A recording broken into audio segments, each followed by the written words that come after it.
এলাকার স্থানীয় ময় মুরব্বী এবং আমাদের অত্র এলাকার সোনালী ভাই বোনেরা, আজকে আমরা এখানে যে কারণে সমবেত হয়েছি আপনারা জানেন, গত 12/6/2025 আমাদের ধর্মীয় প্রতিষ্ঠান সনাতনীদের ধর্মীয় প্রতিষ্ঠান খাগড়া মধ্য দুর্গাপুর সন্ন্যাস মন্দির এবং রাধা গোবিন্দ মন্দির এবং আমাদের এখানে একটা আটচালা রয়েছে।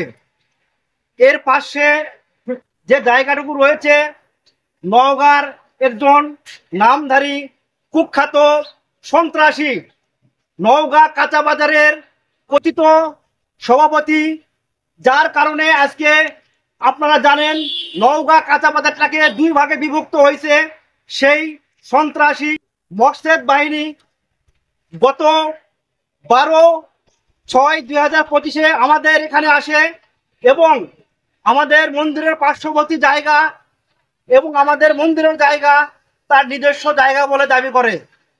এমন অবস্থায় আমরা সনাতন ধর্মাবলম্বী মানুষ তাদেরকে অনুরোধ করি যে এই জায়গাটা আমাদের একটা ধর্মীয় জায়গা, আপনার জায়গার কেমন করে মালিক হন। এক পর্যায়ে তিনি তার সন্ত্রাসীদের বাহিনীর দ্বারা আমাদের সঙ্গে হট্টগোলে জড়িয়ে পড়ে এবং আমাদেরকে হুমকি ধামকি প্রদান করে।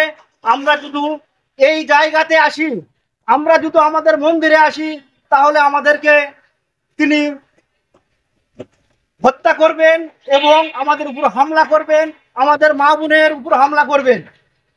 এক পর্যায়ে আমরা একত্রিত হয়ে সকল সনাতনী এবং এলাকাবাসী তাকে প্রতিহত করার চেষ্টা করি।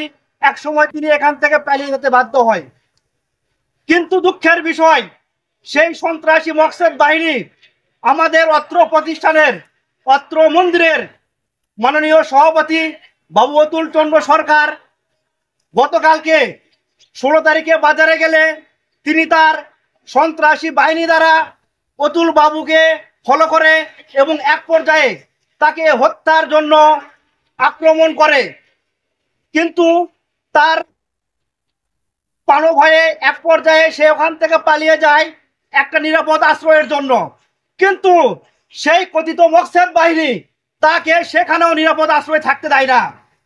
সংগ্রামী সাথী ও বন্ধুগণ, কি অপরাধ ছিল অতুল বাবুর আমরা জানতে চাই যে একটা মন্দিরের সভাপতিকে কিভাবে একটা মানুষ হামলা করতে পারে এবং কেন হামলার এক পর্যায়ে তিনি একজন ব্যবসায়ী মানুষ, সেটা আপনারা জানেন। তার কাছে কিছু নগদ অর্থ ছিল প্রায় 2 লক্ষ টাকার মতো। সেই মকসেদ বাহিনীর সন্ত্রাসীরা তার থেকে সেই টাকাটা ছিনিয়ে নেয়। টাকা ছিনিয়ে নেওয়ার পরে তাকে হত্যার জন্য বিভিন্নভাবে আঘাত করে। প্রাণভয়ে তিনি সেখান থেকে পালিয়ে স্থানীয় একটা দোকানে আশ্রয় নিলে সেখানকার জনগণ তাকে আশ্রয় দেয় এবং সেই সন্ত্রাসী বাহিনীকে প্রতিহত করার চেষ্টা করে।